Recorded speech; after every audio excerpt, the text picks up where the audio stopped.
What's going on, Notre Dame fans? Mike Singer of blueandgold.com, joined by Lou Somogyi and, of course, former Notre Dame linebacker and captain Mike Goolsby.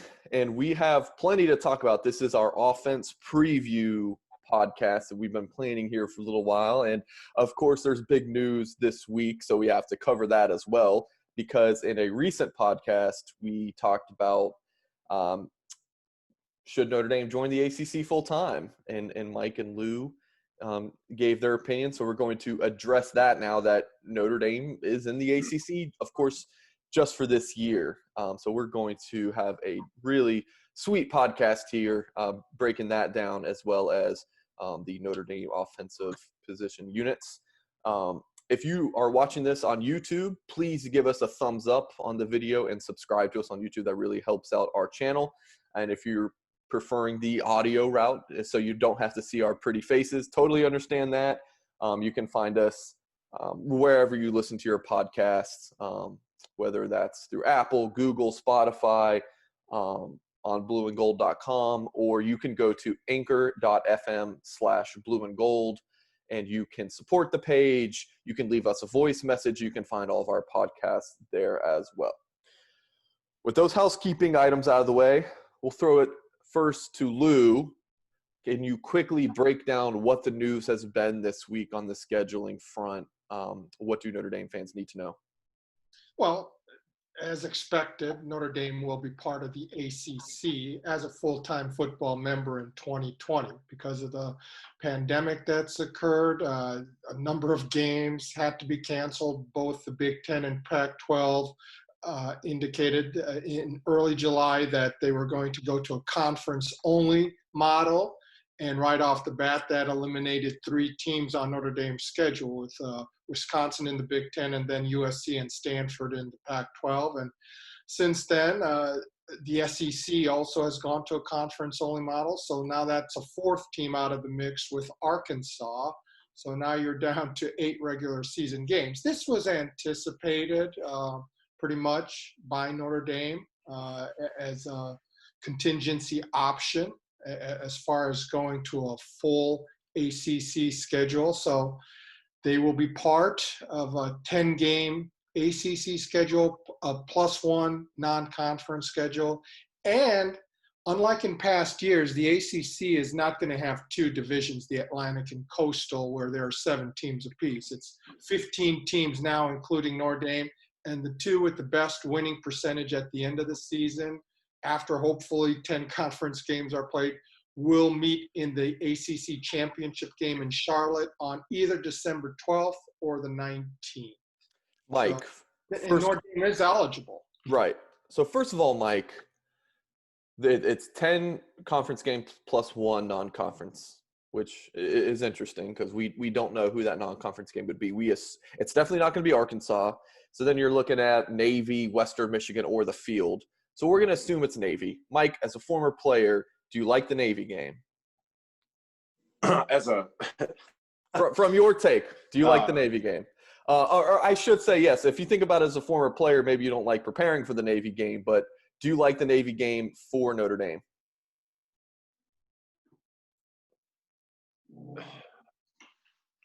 As a player, not necessarily as a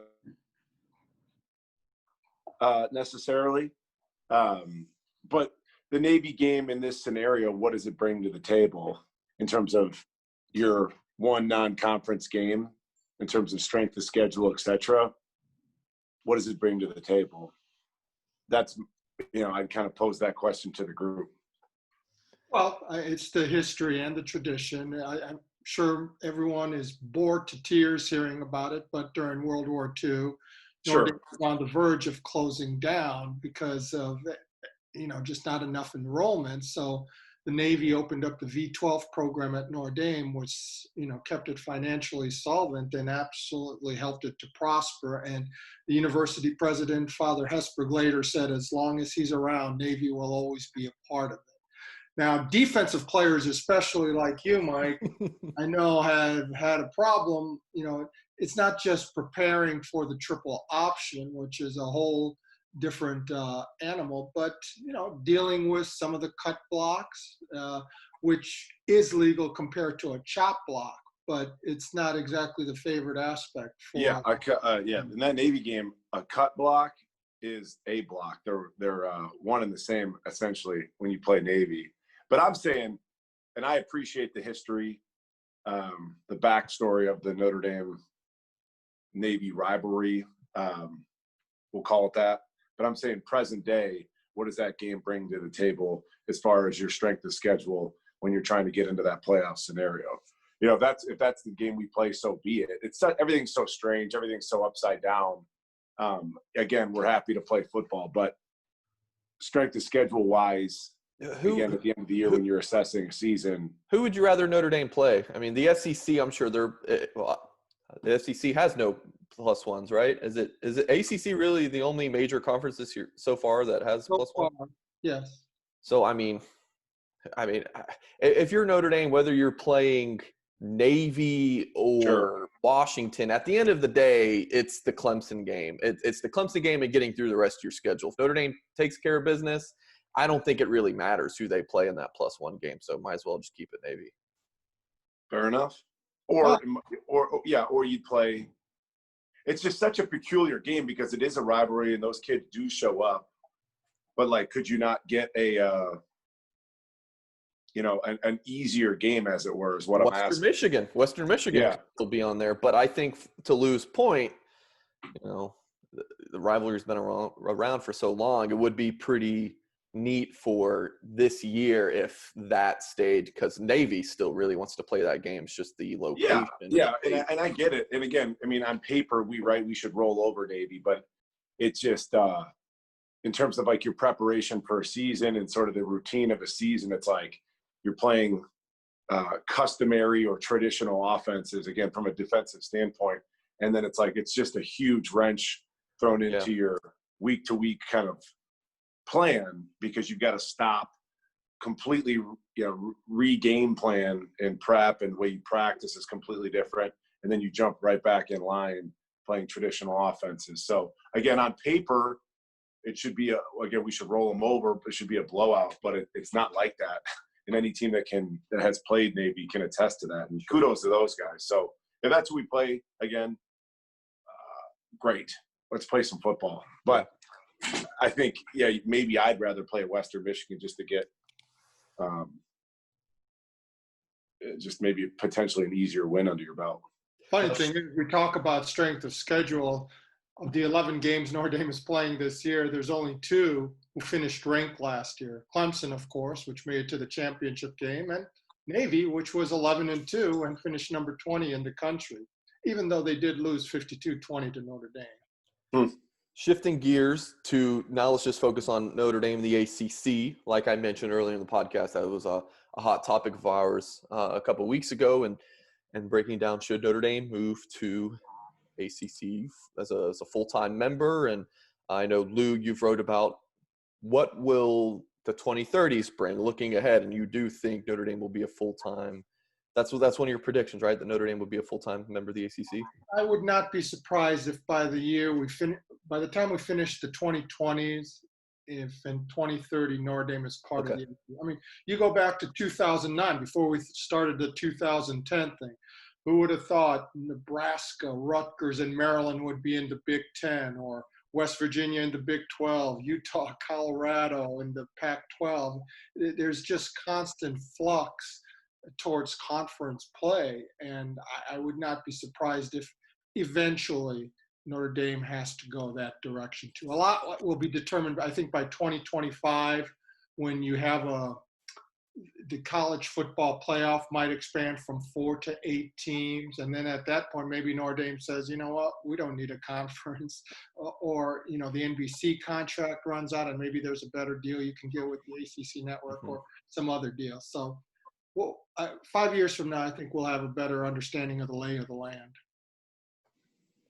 So, Mike. Yeah, I think what you said, Lou, in terms of expanding the playoff from 4 to 8, that's probably a given, right? I mean, it's just the way things tend to go.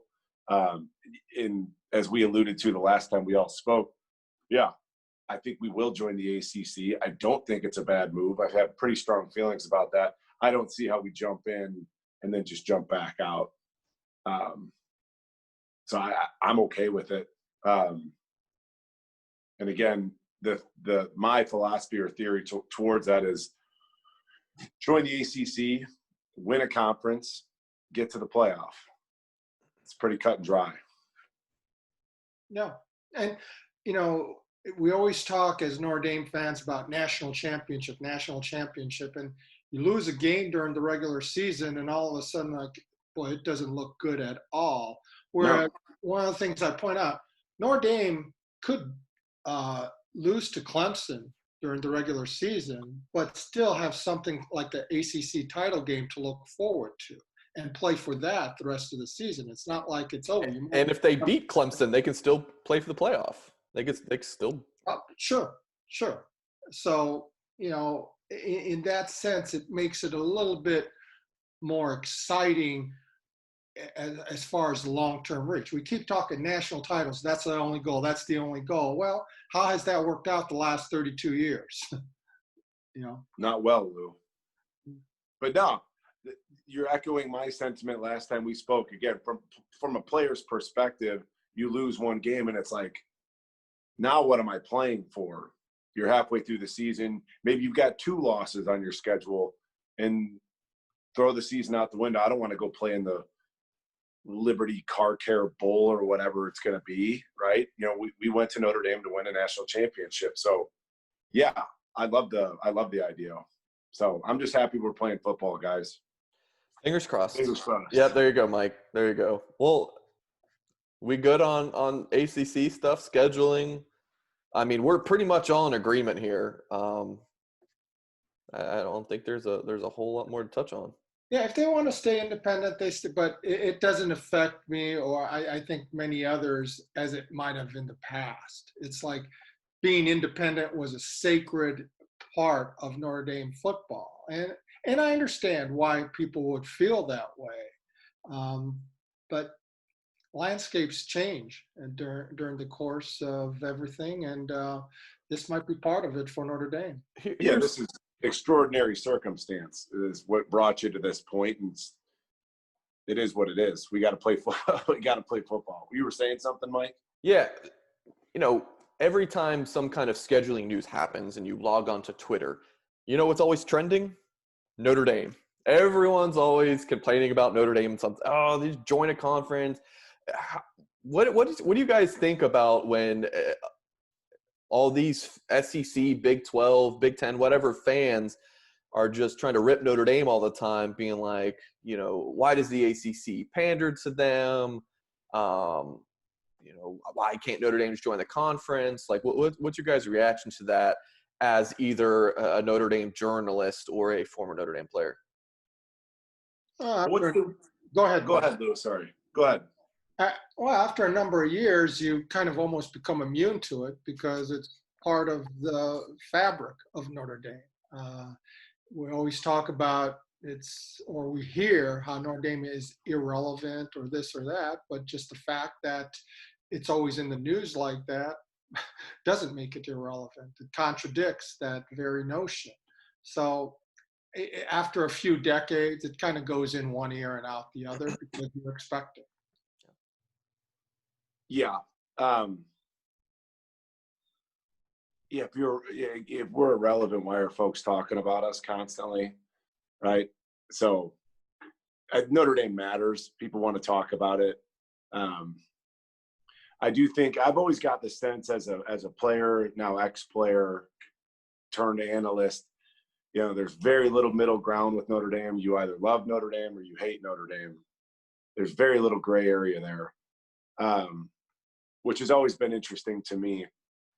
But I think sometimes outsiders outside of Notre Dame fandom or the Notre Dame Subway alum, et cetera, like they look at Notre Dame as like it's holier than we think of ourselves as being holier than thou. I've always kind of observed that in terms of the way people look at Notre Dame or the way people treat Notre Dame. So maybe joining a conference maybe people look at that as now we're coming down to their level or something. We're not on our pedestal, kind of picking and choosing as an independent. So maybe that's another interesting kind of Yeah. story or something to observe as this progresses, is how do people view Notre Dame on a national scale? Does people's attitudes towards Notre Dame change? It'll be interesting. It will depend on Clemson. I mean, that's something we've talked about so much. Back to the whole scheduling thing, how I mentioned Notre Dame will trend on Twitter. You know what doesn't trend on Twitter? BYU, an independent school with some tradition. It's Notre Dame. It's to your point, Mike. It's Notre Dame that is always trending. We're going to now get into our offensive preview now that we've had the ACC scheduling stuff kind of wrapped up. But first, a word from Trade Last, which is a Notre Dame Idea Center startup that has pivoted its business model to a not-for-profit initiative to serve the medical responders selflessly sacrificing themselves during the crisis. They're doing so by providing free vacations post-crisis for the responders so that they can recover from the trauma that they have experienced and reconnect with their families. Please consider helping this important initiative started by Notre Dame alums and staffed by Notre Dame's student volunteers by visiting their website, tradelasts.com, or donating time in your second home, or spreading the word to others, or supporting their GoFundMe page. Again, that's tradelasts.com. Thank you for supporting this deserving Notre Dame initiative. All right. Offensive line is where we're going to start first. Certainly a position group that we have our eyes on. The starting 5 offensive linemen made our cover of the 2020 football preview, Lou, which you can go to bluegoldonline.com to pick up your copy of if you're interested in that. Lou, what is your initial thoughts on just kind of the lay of the land of this offensive line? Many of these preseason publications are talking about Notre Dame being at least a top 5 offensive line in the country. Yeah, along with Alabama and Oklahoma, it's considered that way. And a big part of it is that on paper, it is the most experienced offensive line in Notre Dame history. It has 114 career starts returning, all 5 starters from last year back. You don't see that very often. Now, does experience mean everything? Well, I found another offensive line at Notre Dame that had 100 career starts returning.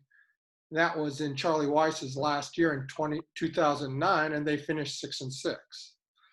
Now, the offense wasn't bad, averaged 30 points a game, but it wasn't the most beneficial. And the last time Notre Dame won a national title in 1988, there was a total of 4 career starts returning along the offensive line. So experience is not everything, but it always has been a measure of, if you have a line that has meshed together for a few years, has had the opportunity to play together, know the rhythms of the offense and all, combined with a veteran quarterback who also is in his 3rd year as a starter, I think that's what has most people looking at Notre Dame as, once again, a top 10 team with a shot at the college football playoff in 2020. It seems like, at least from a fan's perspective, it's a make or break year for Jeff Quinn as a coach. As a recruiter, I'm high on him. I voice that opinion strongly at blueandgold.com because so many fans come after him as a recruiter, and I just haven't really understood that because I think he does a really nice job.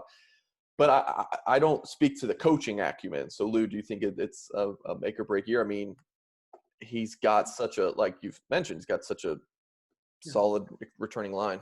Yeah, he's been a lightning rod sort of criticism, the same way I've compared it a lot to like when Jim Coletto had to succeed Joe Moore as the offensive line coach at Notre Dame. The lines weren't bad. The offense wasn't bad, but there's always going to be the comparison aspect, just as there is now with Harry Hiestand, who put 3 all-pros into the league there, and not even including Mike McGlinchey and Nick Martin and et cetera. But it wasn't perfect always under Harry Hiestand either. But the fact that you have this much veteran talent returning, and probably all 5 will end up in the NFL as well, it's sort of like, okay, you're never going to have, again, this type of experience. Likely won't. So if you don't do it this year, if there's not tangible and appreciative evidence of the offensive line being that type of dominant unit, then it's like, when is it going to be? You can talk all you want about, well, he got this guy coming in, this guy, and maybe Spindler's coming in, Blake Fisher and everything. Yeah. Well, you know what? These guys, Tommy Kramer was a 5-star by, some services, and Liam Eichenberg was a top recruit, etc. You can go on and on. Aaron Banks and Robert Haynes, he started as a freshman. There's always going to be the feeling that if there's not production, it comes back to the coaching. Yeah. So, Mike, what as I'm listening to you speak, Lou, I keep the word identity keeps jumping into my brain. So, I mean, if you looked at Notre Dame's offensive output, what's their identity on offense the last couple of years? Do we have one? I mean, what do you think? It's interesting because in 2017, Notre Dame was 7th in the country in rushing offense with nearly 270 yards a game. Why was that? Well, because you had Mike McGlinchey and Quentin Nelson, 2 of the top 10 picks in the NFL draft, and other veterans such as Alex Bars and Sam Mustipher, Tommy Kramer, Robert Haynes, etc. And you had a quarterback in Brandon Wimbush whose forte was not really as a passer. He was a tremendous runner. He could do damage with play action. So you had also some good runners with Josh Adams and Dexter Williams. So it's like, you know what? We've got to be more of a power running team with play action base. They built it around their strengths. And that's why they were 7th in the country. Well, the next year you lose McGlinchey and you lose Nelson. Bars gets injured in the 4th game, and Ian Book takes over as a quarterback, who's more of a quick drop, quick passes out, get the ball out quickly, accurate, kind of everything Wimbush maybe was not for the offense. So then they tailored it around that. And last year, Notre Dame finished 2nd in the country, according to Pro Football Focus, in pass protection. So their identity leaned on that. So great question, Mike. What is the identity going to be this year? Because there's not an established, proven running back, and there isn't that alpha receiver either. Yeah. And I don't want to jump the gun in terms of breaking down our personnel groups here, but that's that. When I think offensive line, obviously I think running back. So who's going to be the guy toting the pill for Notre Dame this year? Who's going to be our standout guy, if anyone? But yeah, I could foresee a heavy dose of run, a lot of that play action, a lot more 12 personnel in the game. But yeah, I do think we need to. I think every offense, every team, you need a place to stand. Your offensive line gives you a place to stand. Lean on books, experience, leadership, etc. But yeah, that offensive line is going to be everything for us this year. And if we can find, I've said this multiple times, especially to you, Mike, a unique, special playmaking running back, and I think we've got one. Can't wait to talk about him. But yeah, hopefully that offensive line gives us a place to stand. I do like that play action concept, a lot of downhill zone run schemes. Book can kind of pull it, 1 or 2 reads, pull it down and run. So it'll be interesting. But I do love that we have a place to stand on offense. What does that offensive line identity turn into? But I would imagine maybe a little bit more of that. Again, zone, single back zone, maybe some bootleg type stuff, move Book. We've talked about it. Book seems much more comfortable kind of on the move a little bit, and some of that play action gives him the opportunity to do so. Yeah. Well, over the last 6 regular season games, or 5 regular season games, Ian Book was the leading rusher for Notre Dame. They had to lean on him because of the situation in the backfield. And the 3rd leading rusher the entire year was Braden Lenzy, a wide receiver, because they were using him on jet sweeps, gadget plays, yeah, 200 yards rushing, because they needed that speed on the outside just to be able to stretch defenses some horizontally. And they used him resourcefully and strategically, not to carry 5-6 times, but just enough, 2-3 times a game, where the defense had to honor that edge with his speed. And then combined with Book's ability to tuck it as far as on the zone read and not just hand it off, that also helped open up some elements of the running game, but it wasn't a classic just line up and knock them into the dirt type of running attack. They had to be creative and resourceful with how they implemented the attack. Lou, you know these guys. Who's the leader on that line? Is it Eichenberg?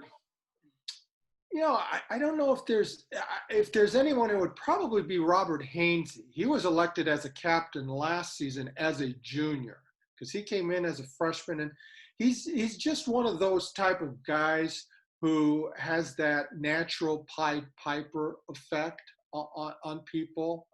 Follow me, and that's why he was elected as a captain as a junior, and likely will be this year as well. Sure. So, but you know, when you have fifth-year seniors like Liam Eichenberg and Tommy Kramer, and then another senior in Aaron Banks, all of them have to take on that role of just, boys, follow us, we'll lead the way. Mm-hmm. So stock up, stock down, Lou. Mike, stock up, stock down from last year. I would guess if you're returning all of your guys from the last season, you got to be stock up, right? For this unit. Yeah, if you're not now, when? It's you've got everything you really want. Experience. I think all 5 starters are going to eventually be picking up NFL paychecks. You know, there's continuity with the coaching staff, although there is a new coordinator, and perhaps there's going to be some implementation of some different schemes or philosophies in there. But yeah, it's you want to check mark certain boxes, they've got it. I think, obviously, easy answer, stock is up. But I brought up the leadership piece, Lou, and I'm going to reference Wisconsin's always had a really strong offensive line. Last college football season, you know, they had that offensive line, Wisconsin, the Badgers offensive line, got a lot of preseason hoopla. And I don't think that they played. My girlfriend's an ex-Badger. We watch a lot of Wisconsin football around here in addition to Notre Dame. But they didn't play up to par. Their play didn't match the preseason hype that they got. Notre Dame's offensive line's getting a lot of preseason hype. So it's an interesting balancing act where they can't be looking beyond towards the NFL. They can't be reading the headlines. So it's like they've got to maintain that course and just, you're an offensive lineman, right? We don't want to hear your name, right? We know how that works. If you hear your name, you're doing something wrong. So that'll be an interesting thing, how they handle that. Maybe could be perceived as pressure to be that rock and be that place to stand for the football, for the whole team. And again, the identity, all those things. So those guys can come together and continue to gel. But just, again, don't read your name in the headlines. Don't put too much pressure on yourself. Do what you've been doing, and inevitably things will take care of themselves. So that's kind of what I'd look for. It's a hunger aspect that you talk about. Yeah, right? there you go. Sure. Because many times, and you know what, I bet you this is going to happen next year, is let's say Eichenberg, Kramer, Haynes, and even Banks all go pro. And all of a sudden, this time next year, everyone's talking, man alive, that offensive line, they got to rebuild it. And maybe that puts a chip on their shoulder as far as, okay, we'll show them, etc. And, you know, you'll hear, yeah, it's not as experienced, but I bet it's going to be a hungrier unit. I guarantee you that's going to be the theme next year at this time. Well, we need storylines. Of course. We want to have podcasts if we can. So next up is talking about the Notre Dame quarterbacks. Don't go anywhere, Irish fans. We will be right back after this quick break. All right, we're back, and we decided just to skip past quarterbacks because we figured nobody wants to hear about quarterbacks. So in all seriousness, 3 scholarship quarterbacks on this team. Lou, you have a true freshman, a redshirt freshman, and Ian Book. So what's your take so far? What you've been able to see on this position, Lou? Well, that's the position that always in the spring you want to see the development aspect. That would have been the interesting aspect this spring, because you're trying to find a successor for Ian Book next season.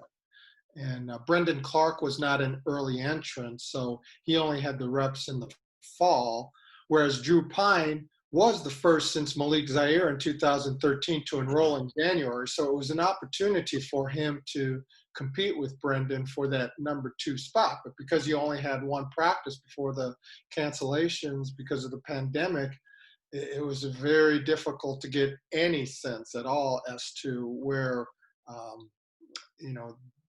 that competition would be at the end of spring and how it would carry over into the fall. Mike, in a podcast maybe a month ago, you thought Ian Book would be a first-round pick after this season. So you're a big IB12 fan. What's your take on this quarterback room for Notre Dame? Well, I think that was probably a couple months ago. But this pandemic, it's like, what is time? Time warp, right?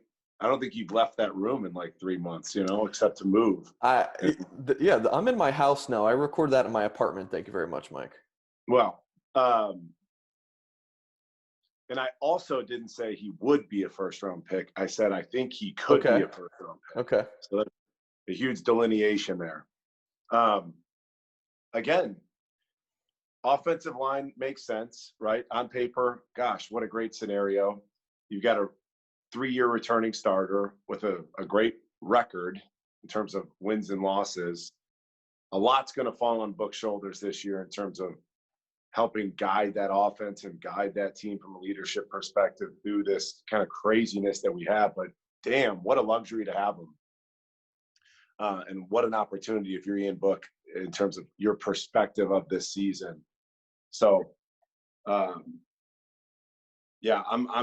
a fan of the kid, and even more is going to fall on his shoulders given all of these kind of outside circumstances this season. So, Mike, given the pandemic, the fact that you have such a veteran line and such a veteran quarterback, how much of an advantage does that give Notre Dame as far as just having a base to work with going into the season, as opposed to potentially breaking in a new quarterback like you will next year, and a relatively inexperienced offensive line too? Well, are we talking about this year? Are we talking about next year, right? So this year, as I mentioned earlier, you've got a place to stand with your offensive line and with an established starter in Ian Book. We'll worry about next year when we get to next year, right? Depth is going to matter this year, as we've touched on with the pandemic. And again, who knows what this is going to turn into. So, yeah. I mean, what was your question, Lou? Like, well, we're talking about next year where you don't have an established quarterback or you don't have an experienced offensive line. But I'm not concerned with developing a quarterback this year. Let's play to our strengths. Well, what I'm looking at more so is that everyone this spring, and I think like Clemson did have 8 or 9 practices, but everyone had their spring truncated. Mm-hmm. And, this is more of a disadvantage for those teams that are inexperienced at quarterback and the offensive line, because how are you going to find that rhythm, establish that type of continuity? Whereas because Notre Dame has 114 career starts returning on the line and a third-year starting quarterback, it's almost like osmosis. They can almost do this in their sleep and maybe didn't need the reps as much as other teams would have. Now, next year, that's a different case. Sure. Yeah.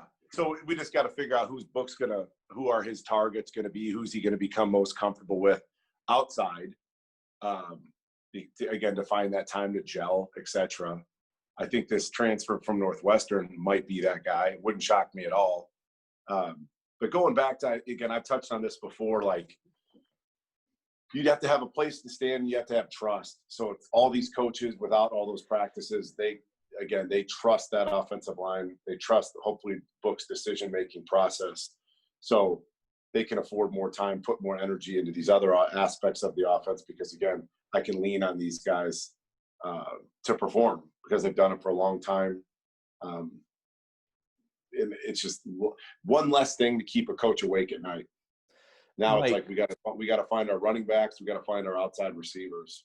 Go ahead, Mike. So from a preparation standpoint, having this veteran offensive line and a veteran quarterback really helps because he doesn't maybe need all of those reps. What about from a leadership standpoint? I mean, could you imagine Notre Dame trotting out a first-year starting quarterback this year, and then you compare that to Book, who, you know, is a leader on that team and can really rally the troops? How real of a thing is that, or do you think that doesn't mean too much? I think It's that's interesting. Yeah. Oh, go ahead, Lou. No, you start with that, Mike. So, yeah. It's nice to roll out Ian Book again, established starter, tons of experience, tons of games under his belt. But you have to touch on the fact that what if he contracts COVID-19, and do you roll out a new starter at quarterback because you're forced to, right? And does that alter the leadership aspect of the team? Sometimes kids will rally around a new starter and they have to help lift him up or prop him up so everybody plays at a higher level. But yeah, it's a tremendous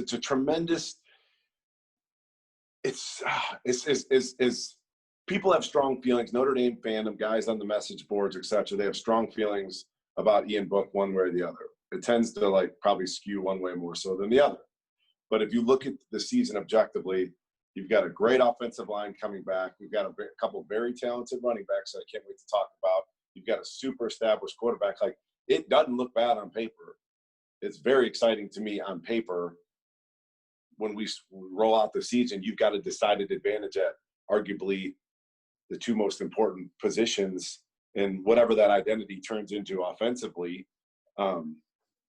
It's a great position to be in going into the season, and I'm glad we've got Book and can't wait to see what happens. But Lou, you were going to say something. Yeah, the one aspect that is interesting and probably one of the more disappointing elements of the Brian Kelly era is that his best seasons have actually been with inexperienced quarterbacks, whether it was with Everett Golson starting for the first time in 2012, although they had a defense to lean on. Deshaun Kaiser having to take over in 2015 when Zaire was injured in the second game.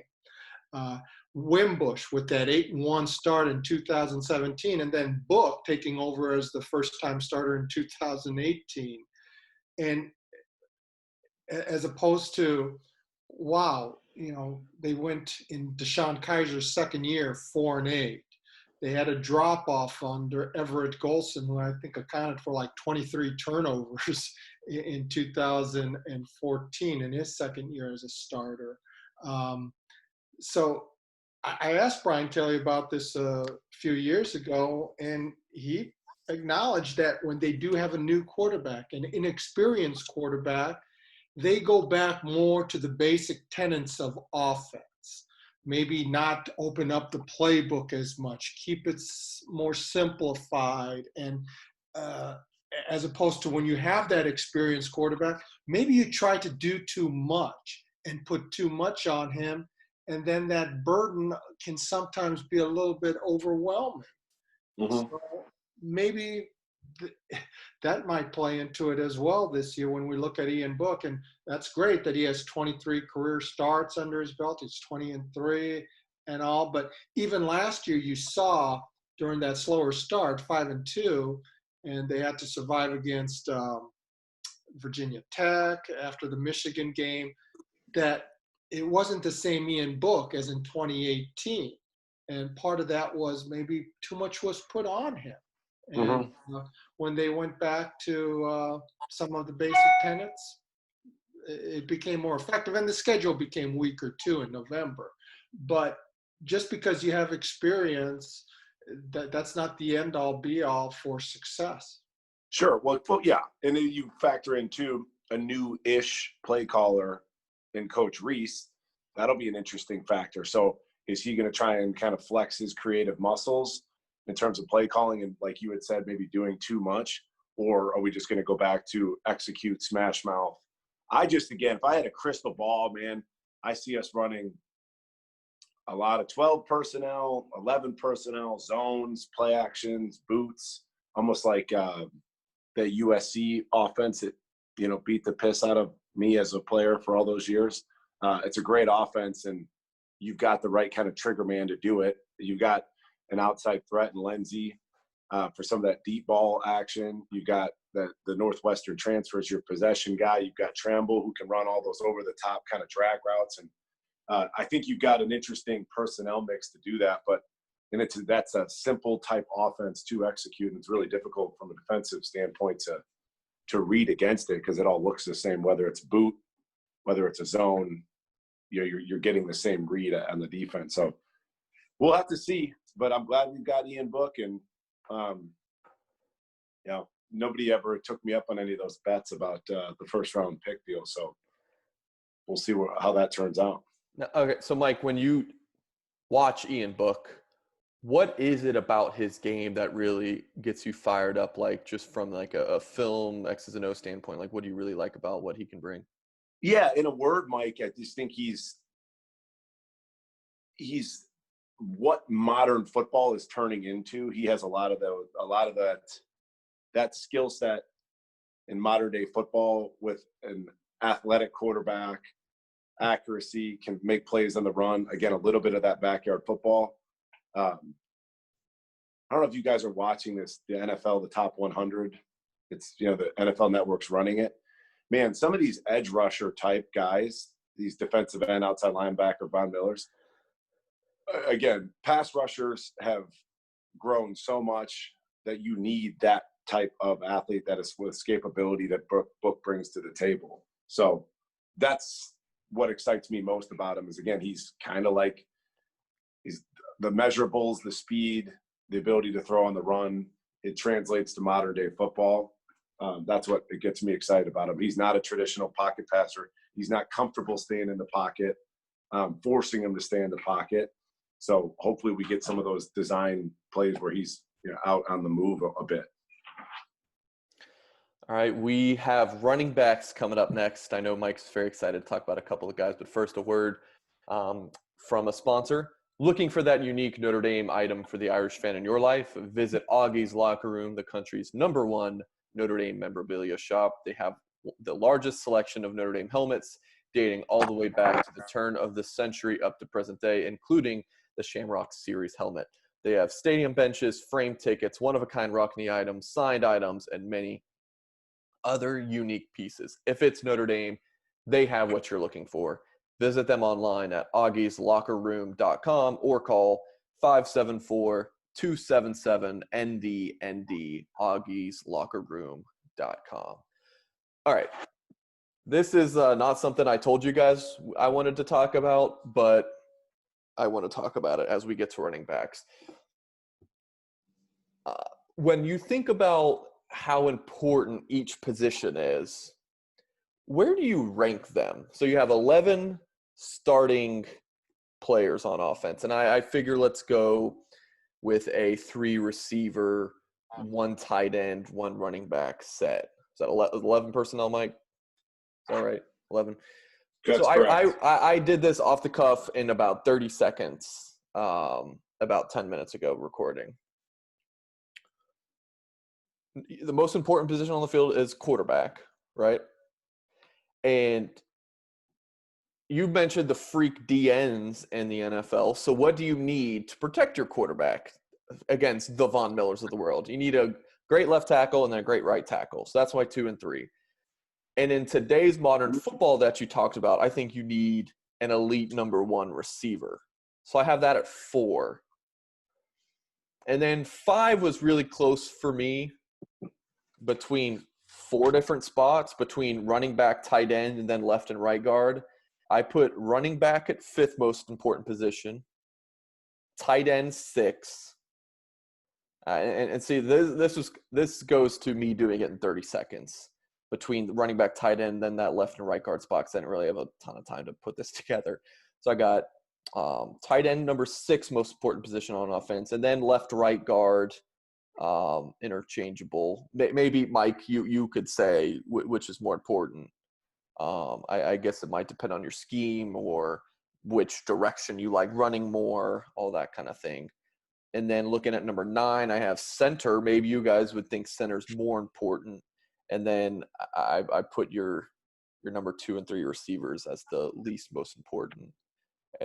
And again, I threw this together really quick, but Mike, I put this together thinking, because I know every time we talk about running backs, you say that Notre Dame needs an elite running back to really help them get to that next level.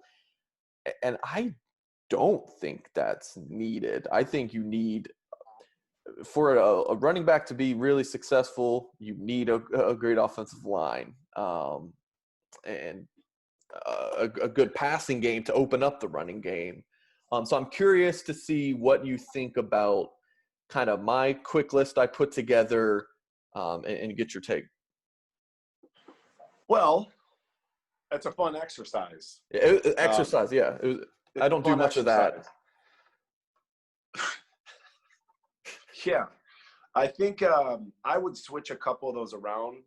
And it, in my humble opinion, you just said, you know, you value a number 1 wide receiver over a stud elite running back, right?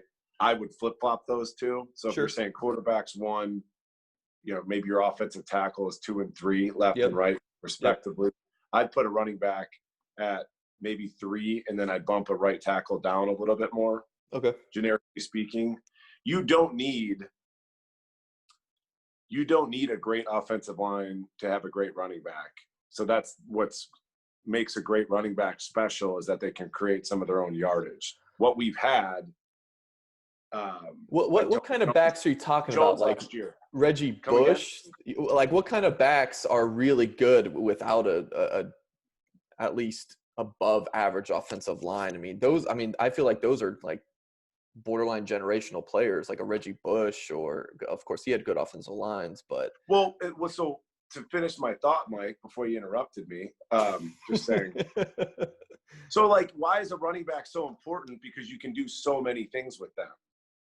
So like, you can walk Alvin Kamara out and he can run a route on a guy like me, on a linebacker, right? So I can't take a number 1 receiver and put him in the backfield. I mean, I could, but you don't see that happening, right? You know, I guess they do. I've seen it done with like Cordell Patterson's a receiver kind of turned gadget guy in the NFL, but like, so you can take a guy, a special athlete, if you've got him on your roster at that running back position, and you can move him out and do different things with him. And you're talking about a tight end too. Where do I stack that? Football, modern day football is about creating mismatches. Sure.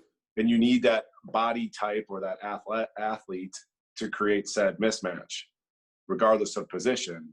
So I put a unique, special, gifted wiggle back with some wiggle and some burst ahead of a number 1 receiver. I just would, because I think when you look at offensive football, Mike, you can scheme people open based off of route concepts.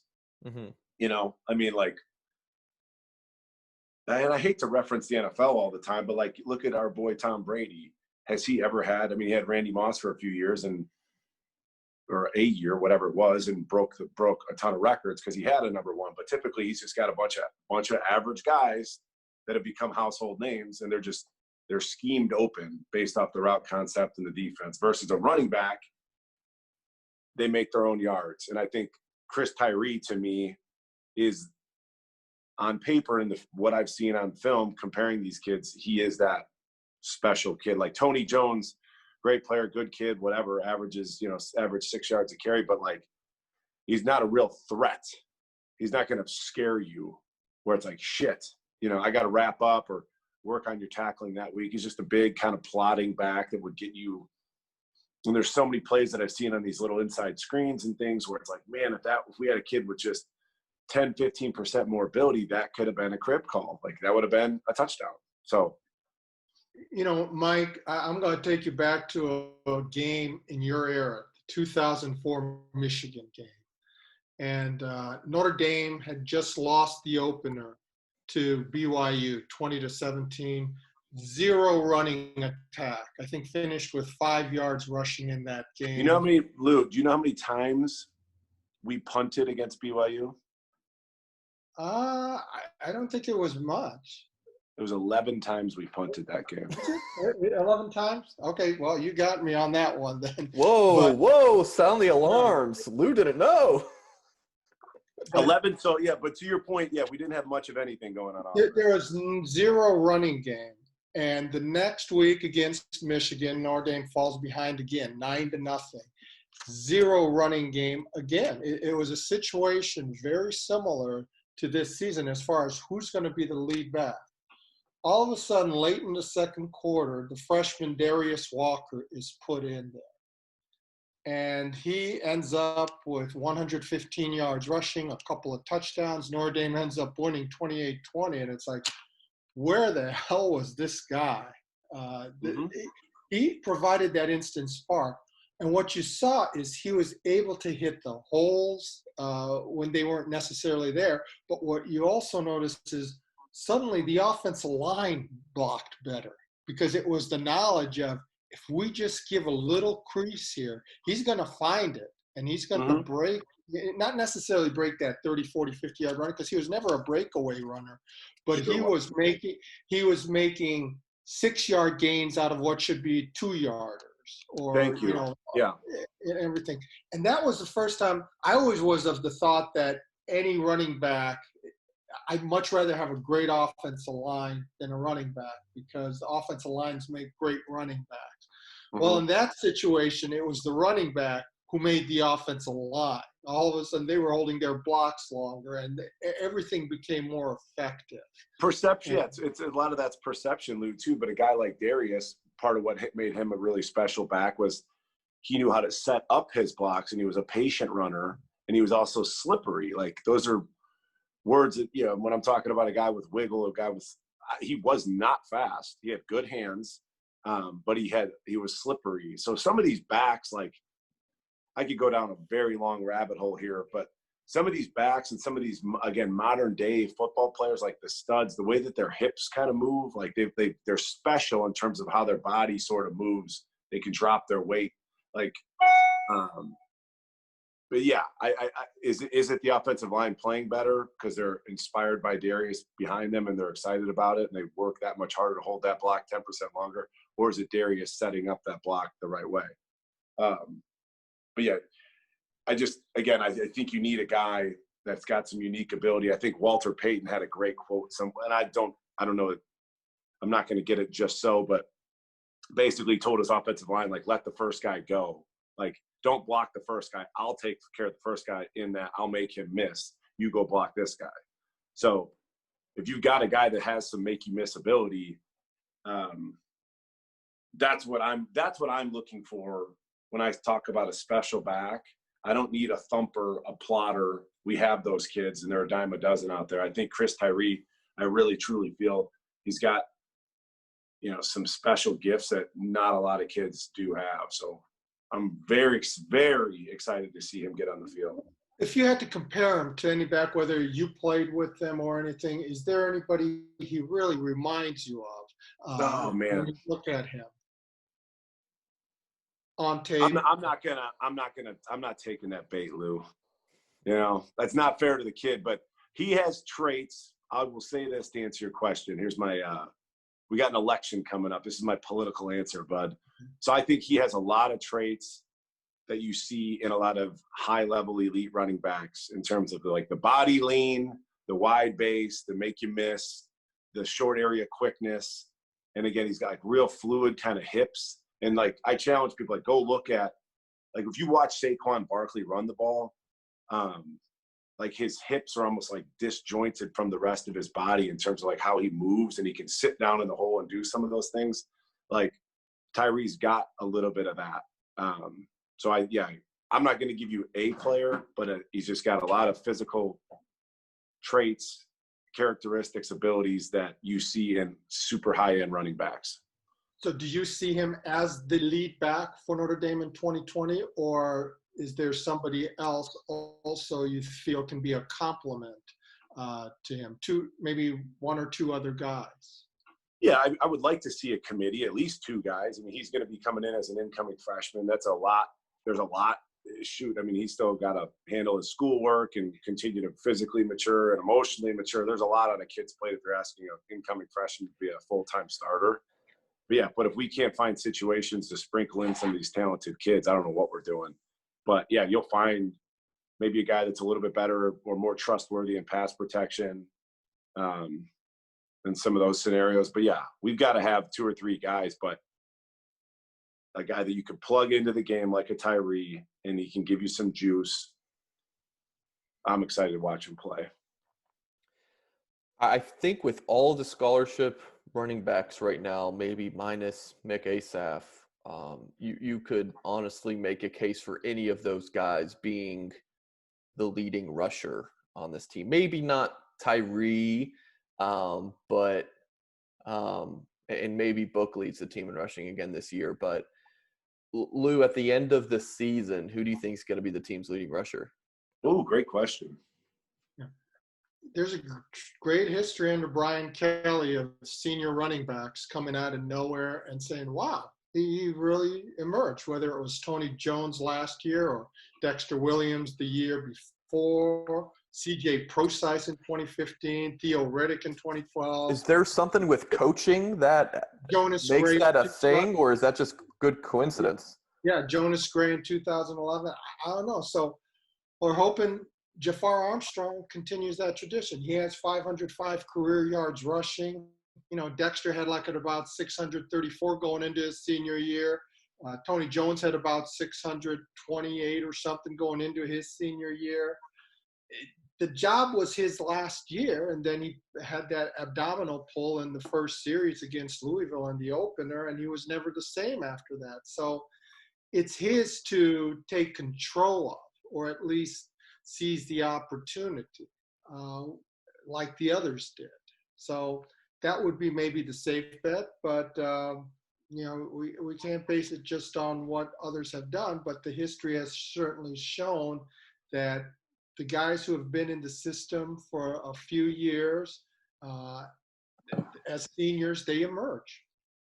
So, Mike, what's your take on this running back unit as a whole? We know you love Tyree. Raved about him many times. What do you think about this unit overall? Is it good enough in your opinion to maybe take Notre Dame to the playoffs? Yeah. Yes, it is. But you said, I think your previous question to Lou, we were talking, you said, you look at that running back room as a whole and virtually any of them could become the guy. Yeah. I'm summarizing what you had said. Yeah. So any of them could become the guy, but could I like make an argument to say that it's just a room full of guys? Yeah. Like certainly. It's like it's a room full of guys. So with Jones last year, why did he remain the starter? Why did he hold everybody off? What did he do so special? Did he have the coach's trust? We'll see. I want to see when Tyree gets here and he gets his reps live, how electric does it look? Because sometimes when you get some of those, like, I remember like when I was there, like Montez Duff as a true freshman, right? We came in together. And he was a running back from Copros Cove, Texas, real kind of quiet personality at that point in his development. And they put him in on offense as a true freshman during training camp, and everybody was like, holy shit, like, who is this kid? And then he wasn't going to end up being the starter running backs. Then he transferred to DB and then ended up becoming a starting corner, never even played the position before. That's how athletic he was. But like the first time he touched the ball in practice, everybody stood up and noticed. And I'm excited to see if we don't have that type of scenario with Tyree. And if he's that dynamic at practice, they're going to have to put him on the field because the team knows. The team knows, like, why isn't he running the ball? And the team's waiting on that. So it's the coach's job to get him up to speed to take advantage of, whether it's Tyree or any young kid that shows a lot of athletic promise. It's that coach's job to get said kid tuned in and ready to play. So I didn't answer your question, Mike, but. Well, I'll go back to my point of looking at the scholarship running backs, and any of them could be the guy, and I'll kind of lay out my thoughts. Jafar Armstrong, we expect to be kind of the day one de facto starting back. Trevor Spates, incoming transfer from Stanford. I idea what to expect from him. I don't even know if we know what his injury was last year. And I will challenge anyone to try to go on YouTube and find some Trevor Spates highlights. You might find 2 clips of him at Stanford, and then you just look at his high school film. I don't even know what to expect from that guy. Sibo Flemister and Jameer Smith. Not much, Mike. Regarding what? If you're saying you don't know what to expect, I would say not much. Yeah. I don't know what to think. Sibo Flemister and Jameer Smith, a couple of nice backs, but I still don't know enough about them. I think Sibo Flemister flashed last year at times. And then Chris Tyree is an X factor, but Kyron Williams, who's going into his redshirt freshman year, I think he's a huge X factor that people might not be talking about because just we haven't been able to see much of him, but I think he could be a really good back. So you're looking at a running back room that could be has a high ceiling, but also has a really low floor. So I just don't know. It'll probably land somewhere in the middle, as I've really learned with talking with Lou the past year so much, is that, there's the highs and there's the lows, and it's typically the truth will land right somewhere in the middle there. But man, Lou, is my outlook there of a really high ceiling, but also a really low floor? Because these guys are talented, but who knows?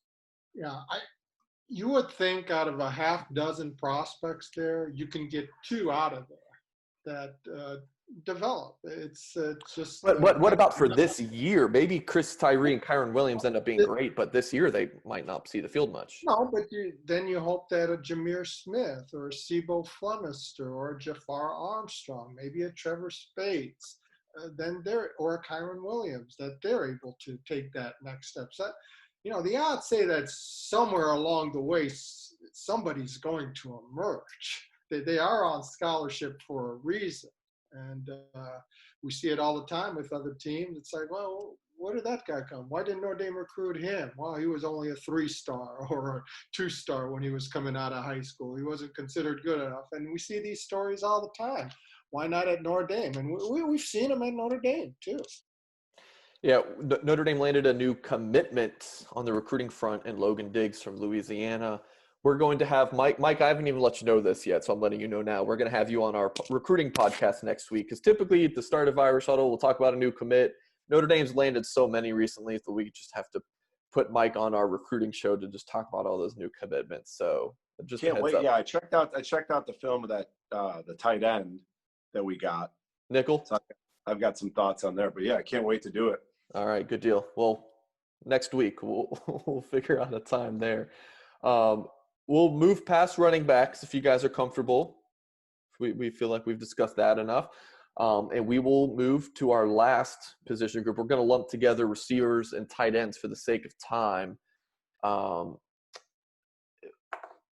Lou, what's the personnel looking like? I know you have plenty of stats to rip off about the receiver corps and how the returning guys, there's not a ton of production returning. Yeah, I think we're always looking like at running back, who's going to be that alpha figure. I'm not sure there's necessarily one. I know we talk a lot about Kevin Austin as having the most ability and the best all-around skill set to be that type of figure, but you don't always need that alpha figure like necessarily you had last year with Chase Claypool, or the year before with Miles Boykin, or going a little bit back, Will Fuller or Michael Floyd. In fact, I think this is going to be more like the 2012 season when they went to the BCS championship season. You had a fabulous tight end, and the Mackey Award winner with Tyler Eifert. He caught 50 passes that year. TJ Jones caught 50 passes that year. Theo Riddick, as a slot, caught 36 passes. Devaris Daniels caught 31. Robbie Toma caught 24. John Goodman made a couple of huge touchdown grabs in clutch situations. So I think this is more of a spread the wealth type thing. We talk about running back by committee. I don't know if you're going to see a guy getting that 65, 70, 75 catches this season like you've had maybe with a Claypool or a Will Fuller or of Michael Floyd, but I think there's going to be and when you include Tommy Tremble in, who's almost more like a receiver, as opposed to the classic tight end, somebody you can split out, somebody who can stretch vertically the way Tyler Eifert did. And then you have a Jafar Armstrong, who actually was a wide receiver recruit and, has 27 career catches, which is more than anyone else other than Ben Skoranek coming in from Northwestern on the roster. So there's going to be a multitude of targets for Ian Book to look at, and I don't think there's that one single figure yet who right now jumps out and says, okay, he's going to be the get out of jail card for the offense. Yeah, that's a good take, Lou. I think if there was going to be that guy, that Claypool type figure, that go-to guy, I think it's going to be this transfer from Northwestern. The reason I say that, I just feel like it goes back to that trust factor and the limited amount of time that these guys have had to develop without spring ball, et cetera. He's going to be, I could make the argument, he's going to be more polished and gain Book's trust. And that guy's caught a ton of balls. I think he was a captain at Northwestern. So if I had to pencil in somebody to be the kind of the Mr. Reliable third down type guy, I don't think he's the athlete, obviously, that Boykin or Claypool was. Not that he's a bad athlete, but those guys are, playing. I mean, they're playing at a high level. Or Claypool will. Boykin's had a great, NFL debut. But I think he might be the guy. But it goes back to what we were talking about earlier here, Mike, when we're kind of stack ranking the positions on offense, who's most important. So Lou's case, so in 2012, you had a cast of characters that all contributed, and they're all, in their own way, became household names to Notre Dame fans. That lends itself to what I had said, that a number one receiver isn't the guy. You can scheme people open. You don't just need a freak out there. I mean, as much as everybody loved to have a Julio Jones on their team, the Falcons have never been very good. I mean, they went to the Super Bowl one year, but like a quarterback, sometimes if they've got that number one guy, they can get a little bit lazy because they're just like, well, I'm just going to throw it up to my stud receiver, right? You bring up an excellent point there, Mike, because the last two seasons, I think at times maybe Notre Dame and Ian Book almost over-relied on that jump ball part of the game. Because when you have somebody 6'4", Miles Boykin, 6'4", 6'5", Chase Claypool, not only the size, the range, both of them were about 40-inch verticals there. So when you combine that type of height with that leaping ability, those jump balls, we talk about 50-50 balls, and Ian said with guys like Claypool and Boykin, they were more like 80-20, 90-10 balls because they would come down. I don't know if necessarily there is that figure. Kevin Austin is 6'2", 210 strong, but when you just throw it up like that, Ben Skoranek, the Northwestern transfer, he's 6'3", 220, big guy, but I don't think he's got the vertical of a Claypool or a Boykin, and just the timing, the high pointing, the body control, the body control, the high point. That a receiver many years ago, Derek Mays, he was only like about 6'1", but he was unbelievable at high pointing the football and the timing aspect of it. So those are the things you don't necessarily know. Okay, was there almost too much of a reliance on that 50-50 jump ball thing, which, again, was more like 80-20, 90-10 with the guys like Claypool and Boykin? Yeah, and it's hard. I mean, if you were in Book's position, it's hard to not just say, well, screw it. Here comes – I'm going to throw it up to him. So it's funny how as we're working through this, guys, that we're sort of coming up with a consensus opinion on each position group. It seems as though, and when we're talking about the wide receiver room, just early on, the consensus that you've got a cast of characters that are all going to probably do their part to contribute a little bit. There might not be that true alpha Chase Claypool type figure in that room. But what we do have, if we don't have that stud number one that Mike Singer just, what's probably over prioritized, We don't have that guy, but we do have a third-year starter at quarterback who's played a ton of football. So it'll be interesting to see if he can, again, develop into that quarterback that can spread the ball around. It's a nice scenario. If you don't have a stud number one, but you do have a quarterback that's got the ability to spray the ball around the field, it's just a nice pairing, the way I see it. I mentioned with the running back room, you could see any of those guys really stepping up and being the leading rusher. I feel it's pretty similar with the receiver room. We've mentioned 3 receivers so far in this podcast, I believe. Skoranek, Kevin Austin, and Braden Lenzy earlier.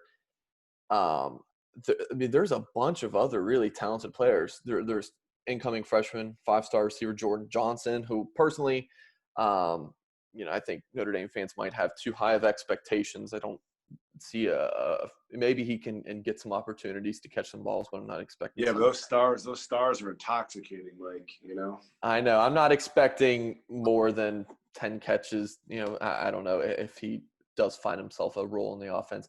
An X factor for me in this receiver group is Javon McKinley. Lou, do you know his size off top of your head? Yeah, he's in that 6'3" type range. So he could be that get out of jail free card. I don't know if he's the talents of Claypool or Boykin, but he is an X factor. I mean, he is a 5th-year senior who returned. Some people thought he was a 50-50 guy if he was going to return for this season. But, I mean, there's just a lot of guys you can look at. I mean, Lawrence Keys, Joe Wilk. I mean, there's some really good players here, just like at running back. I'm like, man, you go down, it's like, yeah, good, but I don't know. With the receiver corps, I feel similar in that I think the receiver group is more talented if you compare it to running back. But man, I think that there's some guys here. I liked McKinley a lot last year, and I think he could be a Chase Claypool light. I mean, he was a top 60 recruit coming out of high school, had unbelievable production in a top league in California. But the thing was, he didn't catch any passes his first 3 years. And then last year, he did have some good numbers, 11 catches, but almost all of them came in meaningless situations against New Mexico, Bowling Green, and then the late touchdown when they were way behind at Michigan. So there wasn't anything where in those tight moments or anything that jumped out. So there's the jury's still out there as far as how productive he can be. What I'm hearing you say though, Lou, a kid's super high profile recruit and hasn't really gotten on the field much yet throughout his college career. So is he picking up the offense? A, does he have coach's trust? B. Right. So a lot of times though, a kid, he's getting that window to the NFL and his football career, they can start to literally see that window closing, and it's time to, or get off the pot. Yeah. In terms of his maturation process, putting in the extra time. So, yeah. But that's what I hear when you got a stud kid that comes in on high school and hasn't contributed.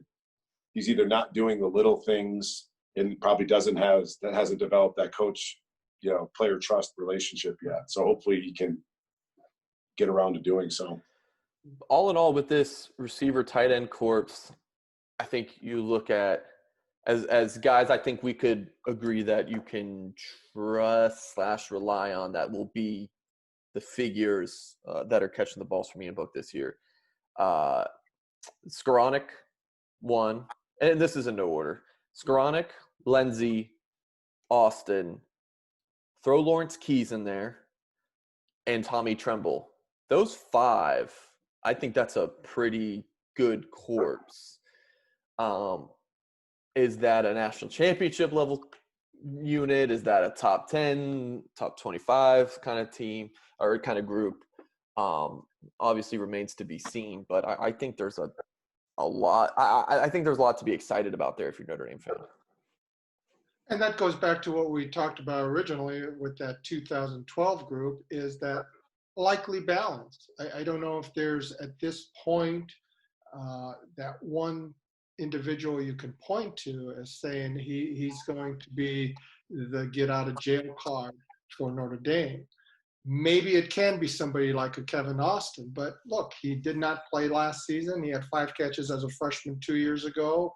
He did not have the benefit of spring practice this year to continue developing that chemistry. So maybe down the road he can be, but for now, going into the season, I view it as just a spread the wealth type of offense. Well, my pick is Skoranek in terms of who's going to catch the most balls. I'd say it's toss up between Skoranek and Tremble. And we're moving into the tight end position, Mike. We're an hour and a half into this thing. Did you believe that? Moving into the tight end position and talking to some of the coaches on the staff at Notre Dame, I think the very real possibility they expect Tremble to go to the league after this year. Yep, I've been saying that. I think that's going to happen. Yeah, but I mean, they're saying it. So it's like in terms of their recruiting and how they're going to, what does that depth chart look like beyond, down the road? So if they're thinking he's going to leave this year and go pro, that's all we need to say in terms of, I'm sure we'll say plenty more, but he's going to be the guy. He's the next man up in terms of production ability. So that'll be exciting to see. He was on the cover of our August edition of Blue and Gold Illustrated. And Lou, what was the headline there? It was next up. It was next up. Next up. Next up. He just said next man up. So, Mike, we should have you in those meeting rooms when we talk about our headlines because, that I could not agree more on Tremble.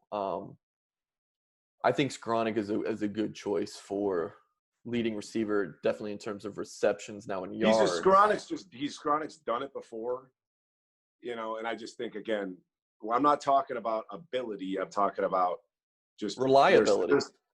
I think I've talked. Yes. Ooh, good, Mike. You like that? Yeah. I like that a lot. I think I've mentioned this before. It's a balancing act between potential and production. So you might look at some kid with his shirt off and watch him run a 40, like, damn, that kid's got some potential, but maybe the production isn't there. But then there's other kids that may not have the same level of physical potential, but they're more productive. So that's kind of a balancing act where I think with Skoranek, the production is going to outweigh his genetic potential.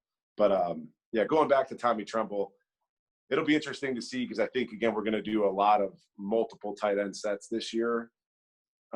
So if he's like you alluded to this, he's as much a wide receiver at times as he is a tight end, again, in terms of his skill set.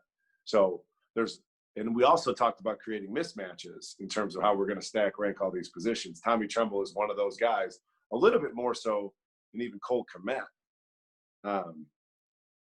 where if you come out in 12 personnel and he's like ace formation, he's at one tight end, he's down as like the Y up, and then he gets up on 3rd and 6. Now he moves out to the slot. So now I've got him either isolated one-on-one with a linebacker or safety comes down to cover him. And now we're going to go, now that the safety came down, the corner doesn't have deep help. Now we run Lindsey deep or whatever it is. It'll be really interesting. He's kind of a chess piece out there that Tommy Rees should get to enjoy as a play caller. To finish up, we're going to now pose the question, looking at this offense as a whole, is it everything goes back to Notre Dame, as Lou mentioned earlier, national championship. Is this offense as a whole better than last year? And is it a group that can